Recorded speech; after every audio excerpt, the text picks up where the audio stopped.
everybody, welcome to Calvary. My name is Angie Larson and I get to serve as the executive minister here, and I'm just so honored that you're worshiping with us today.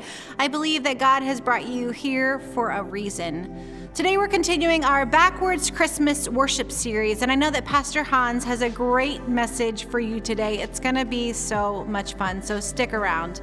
Christmas is coming and we are so excited to celebrate with you, but you may be wondering, how am I going to spend Christmas and at home? How am I going to celebrate in my own home?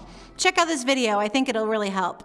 2020 has been a year like no other, and although we won't gather in person for Christmas Eve worship this year, that doesn't mean it has to be any less meaningful. It just takes a little intentionality. Ask yourself these simple questions. First, when will you watch? The beautiful thing about online worship is that it's available whenever it works best for your household. Simply set the time. Consider, how will you watch? Christmas Eve worship will be available in a number of different convenient formats beginning December 22nd. Visit christmaswithcalvary.com for more information, and be sure to subscribe to Calvary's YouTube, Facebook, and Instagram pages for reminders and links. Third, what do you need to watch? The answer is not much, but if you have young kids, register to receive a Calvary Kids Crate, which will have some fun Christmas-specific items. And even though we aren't together for worship, we promise there will be time in the service to light candles. You can get candles from Calvary or find some of your own. Fourth, where will you watch? Maybe it's safest for your family to be apart this year. So think of technology as a gift to keep you connected, and worship can and should be comfortable. Remember, the story of Jesus' birth holds power whether you hear it while wearing your pajamas or your favorite Christmas sweater. And finally, consider why you're doing all of this. What is important to you as you celebrate the birth of Jesus? And consider sharing and inviting a friend to celebrate Christmas with Calvary. Now, I'll be honest, I'm kind of looking forward to our sweet little family 2020 Christmas. It'll be different than what we're used to, but I know it'll be really, really great. If you're somebody who's watching on Facebook or YouTube, would you go ahead and share and subscribe? And then if you're joining us on cable access, we're so honored that you're here. Will you invite someone to Christmas as well? Thanks for joining us, and stick around afterwards, especially if you're new to Calvary, because I would love to tell you about several ways for you to get engaged and take your next step of faith here at the end of 2020, beginning of 2021. I'm excited to also tell you about some fun Christmas things coming up, so stick around afterwards. Thanks for coming to Calvary.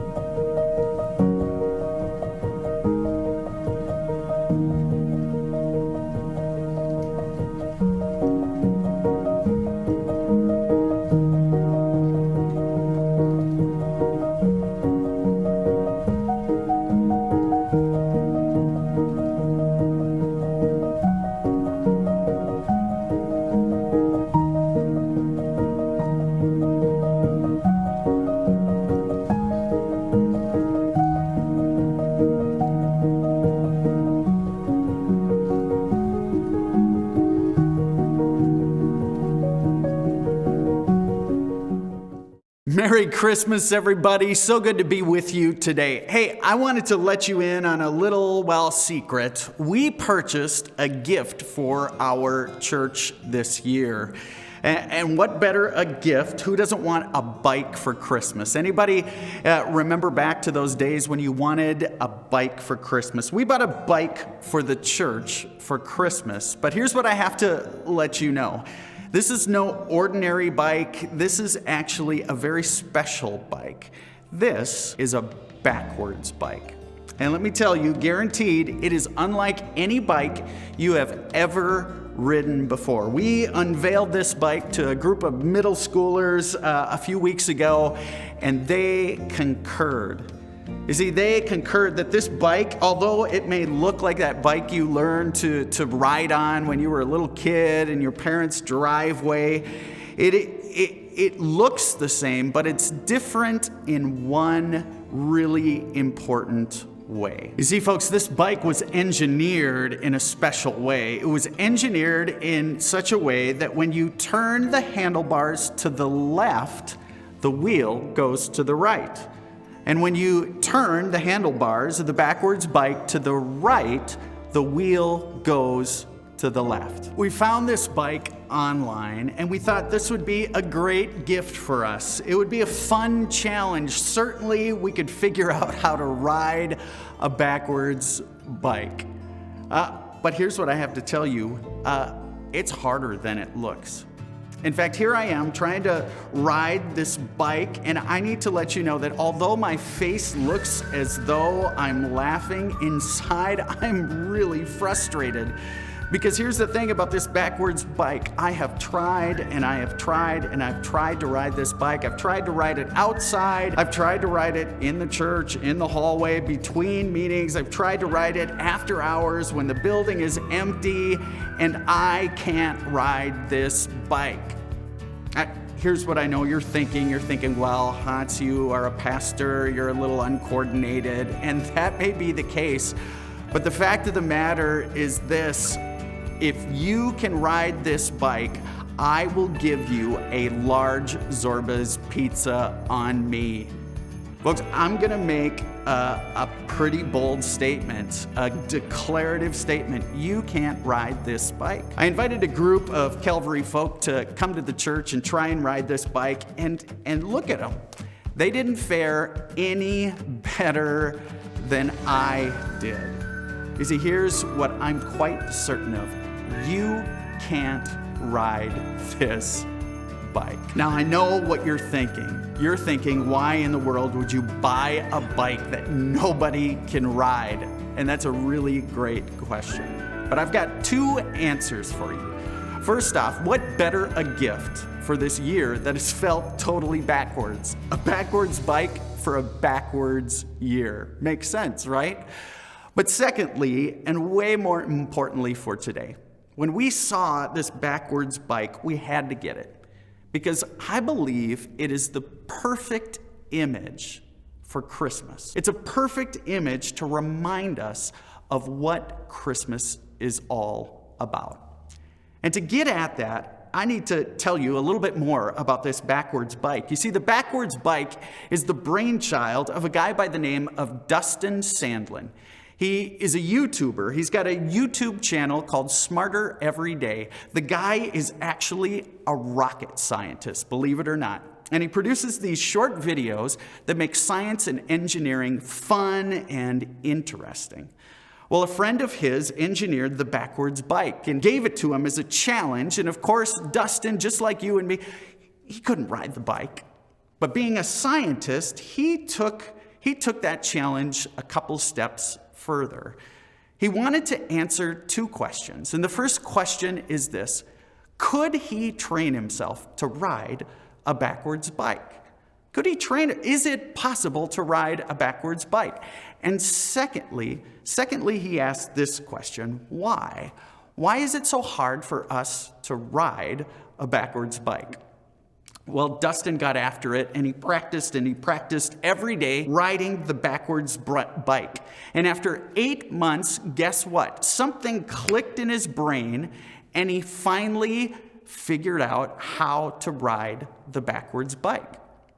But he noticed something. All the while he was trying to figure out how to ride the backwards bike, he had a 5-year-old son who had just learned to ride a normal bike. And that's when Dustin had an idea. He thought, well, what if I built a smaller version of the backwards bike for my son, this 5-year-old, to see how long it would take him to learn to ride a backwards bike? And guess what? Where it took him 8 months to learn how to ride the bike, it took his 5-year-old son 2 weeks. Now, Dustin, of course, wanted to answer the question, why did it take him so long to learn to ride the bike and his son, this 5-year-old, just two weeks?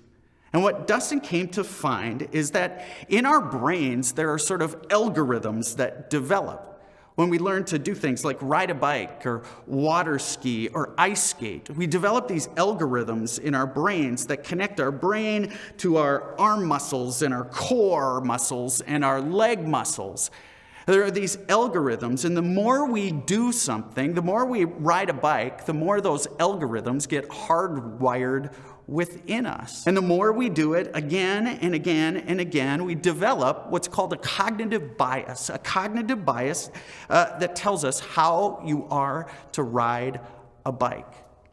And the more you do it, and the older you get, the more hardwired your cerebellum becomes. And that algorithm, those cognitive biases, they get more and more rigid, and they get locked in your cerebellum. But for the little guy, this 5-year-old, he has a whole lot more neural plasticity, as it's called. His brain isn't as hardwired as ours. He doesn't have the biases that you and I have, those rigid biases. Now, here's what I know. You're going, yeah, this is all great, Hans. Thanks for the science lesson. But what does any of this have to do with Christmas? Well, I'm really glad you asked that, because that's why I tell this story. You see, here's what I know about our world. It's true about me, and it's true about you. We have a whole lot of biases. And it was just the same 2,000 years ago in that ancient world that Jesus came into. People had all kinds of biases about what was important, who was important. They had biases about what success looks like, about what power looked like. They had biases about what beauty appeared like. And here's what else they had. They had biases about the type of people they believe God favored. And here's the thing you need to know about the Christmas story. The Christmas story obliterated all of those biases. Because here's the thing about the Christmas story. Everything in the Christmas story was just plain backwards, just like this bike. I mean, we have this idea in our minds and this picture of that first Christmas. Mary was meek and mild. Joseph was that confident companion. There were these royal visitors. But the fact of the matter is, everything in that story, that first Christmas story, it was backwards. Think about the story for a minute. Mary, she was pregnant. She wasn't married. Now, we might not think that's as big a deal, but in that ancient world, this was a big deal. In fact, the people in the town they lived in, Nazareth, they had all the right in the world to stone her because she was pregnant and not married. We think of Joseph as this confident companion to Mary, but the fact of the matter is, Joseph, he was ready to leave Mary. You think about them having to make this last-minute trip because of the census. At 9 months pregnant, Mary had to make the journey either on the back of a donkey or on foot, 90 miles from Nazareth to Bethlehem. And when they got to Bethlehem, they realized Joseph hadn't made reservations at the Holiday Inn. And so they had to sleep and give birth to this child in a barn. There was so much about the story that was just plain backwards. I often think about Mary and Joseph. They had to go to Bethlehem because of the census. Everyone was supposed to go to the home of their family lineage. And so Joseph, being of the family of David, he had relatives all over Bethlehem. I find it always interesting that there was no place, no family who invited Joseph and Mary to come to their home, especially with Mary 9 months pregnant. I wonder if their family wasn't so pleased that Joseph was going to marry this woman who had an illegitimate child, that he was going to marry her anyway. You see, there was so much about the story that was backwards. Think about the visitors who came to the stable on that holy night. They were all characters who had no place in the Christmas story. Think about the shepherds for a minute. In Luke 2, it says this: in that region, there were shepherds living in the fields, keeping watch over their flock by night. Then an angel of the Lord stood before them, and the glory of the Lord shone all around them. And it says they were terrified. I've never noticed that quite so much as this year, that word terrified. Isn't it interesting? Like, I think if God's holy messengers appeared to me, I would be awestruck. I would be thrilled. I would be excited. But it says they were terrified. You see, I would have thought they would have been overjoyed. It would have been overjoyed, well, unless Unless you're somebody who didn't believe that you had God's favor. Unless you believed you were someone who lived a life that was beyond God caring for. If you believed that you were somebody God looked down on and was disappointed in, well, then you'd likely be terrified when God's messengers showed up.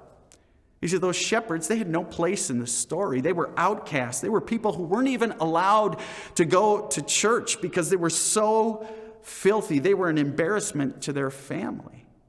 I mean, the guests who show up at the stable, they had no business being in the Christmas story. And then think for a minute about those wise men. There were these wise men, and it says about them, in the time of Herod, after Jesus was born in Bethlehem of Judea, wise men from the east came to Jerusalem asking, "Where is the child who has been born King of the Jews? For we observed his star at its rising and have come to pay him homage." You see, those wise men, they were from the far east. They weren't Israelites. They weren't people who believed that God was going to send his Messiah into this world. You see, they were from this far-off, distant land.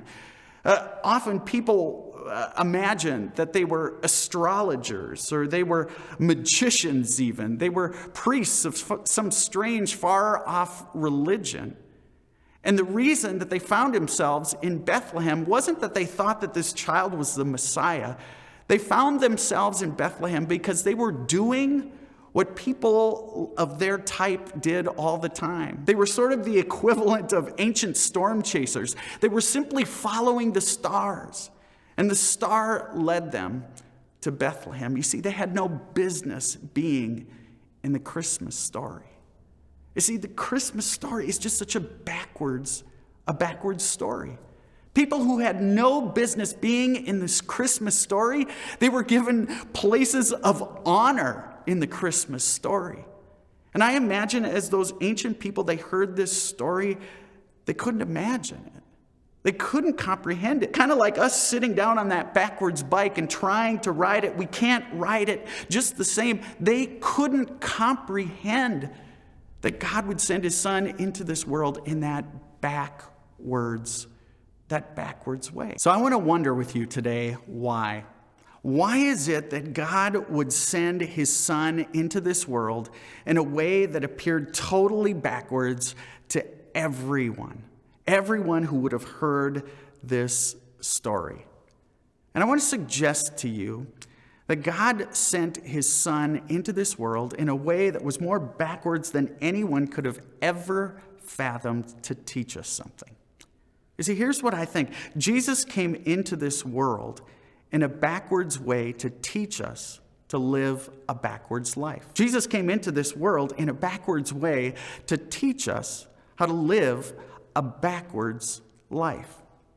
You see, if you think about it for a minute, Jesus came into this world to rewire the thinking of those ancient people. They all had the same kind of biases you and I have, biases about what's important, what's success, what wealth says about people. They all had biases like you and I do about the type of people God favored. But Jesus came into this world to sort of fuss with our cognitive biases, to rewrite all those algorithms in our brain, to give us a little bit more neuroplasticity, if you will. I mean, think about all the things Jesus said during his life here on earth. He said, the first are last, and the last are first. I don't know about you, but that's not what I learned growing up. I learned that the first are first, and all the rest are losers. Mary, when she found out that she was going to give birth to the Son of God, she talked about the kingdom God wanted for all of us. She talked about how this God would raise up the lowly and bring down the powerful. This God would fill the hungry with good things and send the rich away empty. I don't know about you, but that's not how I learned the world works. And Jesus, when he roamed this earth, he spent time with all the people that your parents told you not to spend time with. Think about it. He spent time with prostitutes, crooked tax collectors.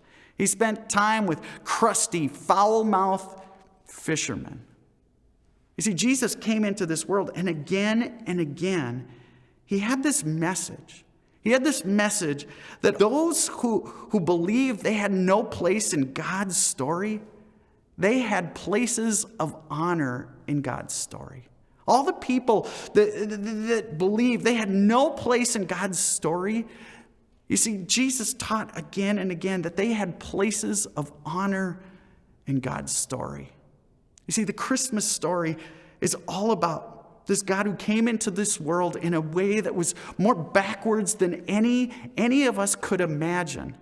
Because here's the thing about God. God wanted to teach people like you and me how to live a backwards life, to rewrite all our biases. God wanted to fuss with those algorithms that have been built in our mind. God wanted to build a sense of neuroplasticity so that we could reimagine the sort of life and world that God wants for us. And Calvary, here's what I know about you. As I think about you, our church, you get the Christmas story. You get that first Christmas was backwards because God wanted to teach us how to live a backwards life. When I think of this last year, it would have been easy and it was probably expected that since we as a church couldn't gather together in person, that we would probably just hit pause on a lot of things. That we would sort of pack things up, that we would say, you know what, we're going to be cautious this year because we don't know what to expect. But folks, you did the exact opposite of what was expected. You were a backwards church this year. Instead of packing it in, you said there's work to be done. Instead of hunkering down, you said we're going to double down. We're going to double down and listen to the needs of our community. We're going to listen for those who have been adversely affected by COVID. We're going to serve. We're going to double down on serving those who have been strung out, whose lives have been turned upside down over the course of this year. And it's remarkable the way that you have lived out that call to be a backwards people. I mean, just this week, we gathered a bunch of folks together, and we said there are families in need in our community. And get this, we put together 310 Christmas dinners for people. We just gave them away to those in need. This past week, we know how difficult this year has been for our teachers. And so our school down the street, Lincoln, we got a group of people together and they wrote cards to every one of the staff at the school. And they gave them a gift card so they could go out to eat with their family. Because that's what we do as backwards people. Over the course of the year, you've made thousands of masks because you realize in this community there wasn't enough PPE at the hospital and at care facilities. We sat down this past week and we wrote cards to every one of those in our church family who are 75 and older because we know they've been especially isolated over this past year. We've sent out thousands of Calvary Kids crates to everywhere from here in Alexandria to the state of Virginia because you're a backwards church. And you believe that we got to continue to raise up kids in the faith, even though we can't gather together here. And amid this crazy year, there's something else you've been doing. You've been helping other churches, whether you know it or not, who have been struggling through this time. We had the bold vision to start this thing called the Calvary Partner Network, where we partner with other churches to help them thrive. And most importantly, during this year where it would be easy for us to hunker down, you've doubled down on inviting. You've invited more people to be a part of our church family than ever before. And we know this because there are more people tuning in for worship every week than ever before. Folks, you are a backwards church. You get what the Christmas story is all about. This week here at Calvary, we got a little note from one of our youngsters here at the church. And the note went like this.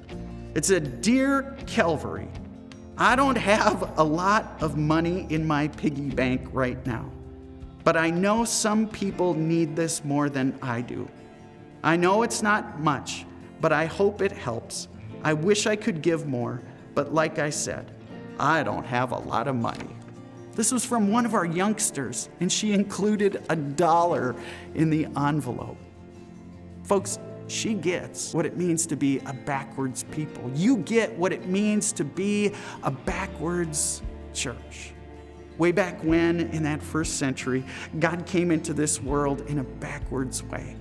And Jesus lived a backwards life so that we could be rewired, so that God could fuss with those algorithms in our brain, and that we too might live a backwards life. So that everyone who believes that they have no place in God's story, that they would know they have places of honor in God's story. And so that people like you and me, on those days when we're wondering if we have a place, that we too would know we will always have a place in God's story. Folks, Merry Christmas. Merry backwards Christmas. Let me pray for you. Good and gracious God, you know this has been a backwards year, but you remind us that first Christmas, it was a backwards Christmas. God, help us to remember that you came in this most backwards way so that we would know that those who believe they have no place in God's story, that they would know they have places of honor in your story. God, you came in Jesus. Jesus came in a backwards way to teach us to live a backwards life. God, help us to be your people in this, your kingdom. We pray this in your name. Amen.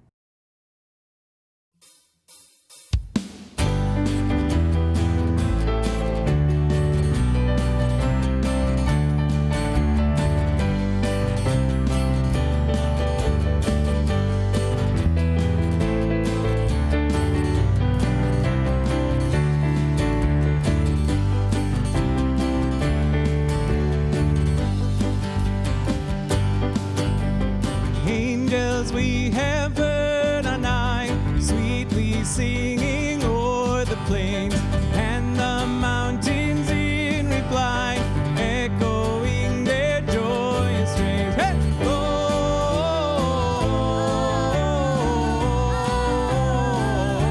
Gloria in excelsis Deo.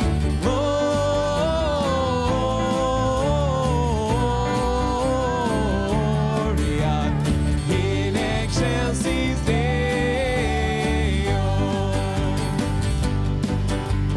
Come to Bethlehem and see him whose birth the angels sing.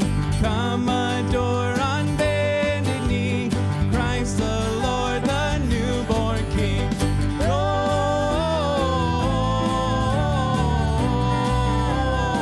Gloria in excelsis Deo. Gloria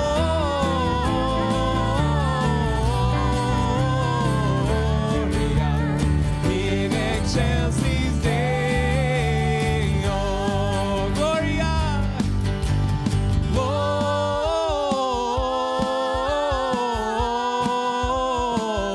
Gloria in excelsis Deo. Gloria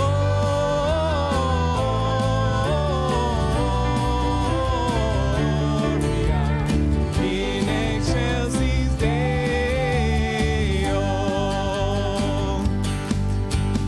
In excelsis Deo.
nature sing, and heaven and nature sing.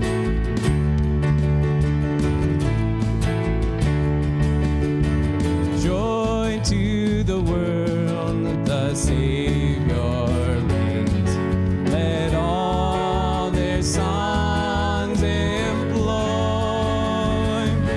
while fields and floods, rocks, hills, and plains repeat the sounding joy, repeat the sounding joy.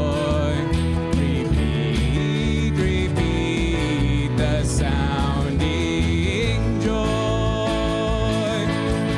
Joy, unspeakable joy, in overflowing will, no tongue can tell. Joy, unspeakable joy, it rises in my soul, never lets me go. He rules the world with truth and grace, and makes the nations prove the glories of his righteousness, and wonders of his love, and wonders of his love, and wonders of his love. Joy, joy, unspeakable joy, in overflowing well, no tongue can tell. Joy, unspeakable joy, it rises in my soul, never lets me go. Joy, joy, unspeakable joy, in overflowing well, no tongue can tell. Joy, unspeakable joy, it rises in my soul, never lets me go.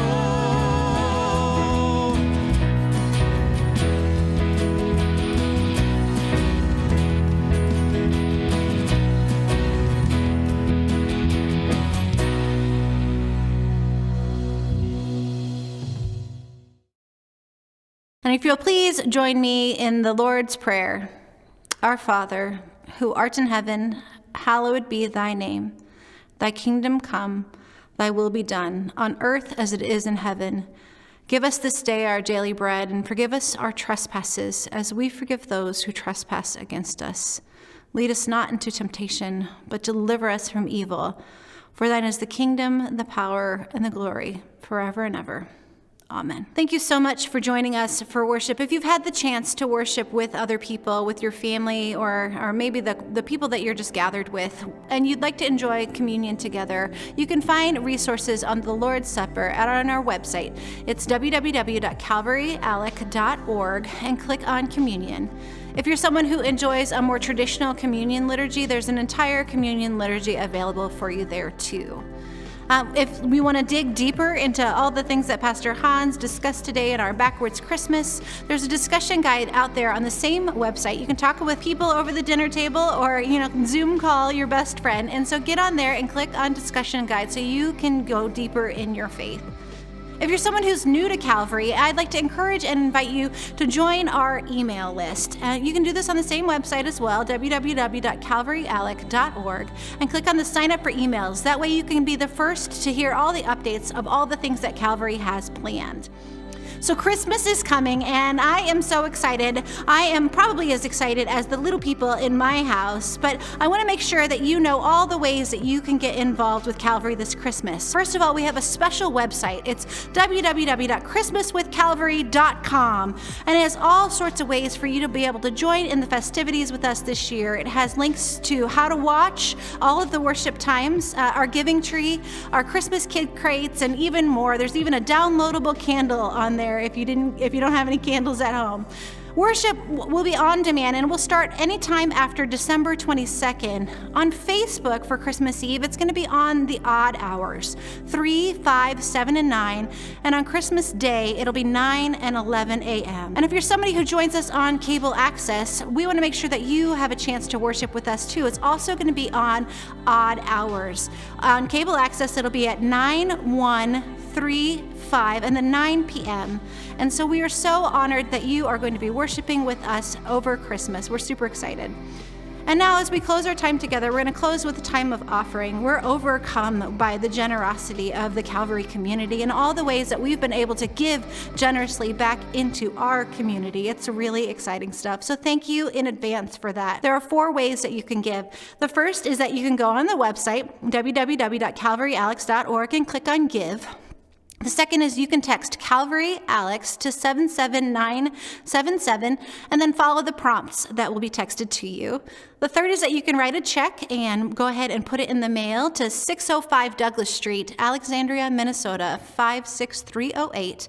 And the fourth is that you can call the church office with the phone number on your screen and we'll help you figure it all out. Merry Christmas and have a great day, everyone.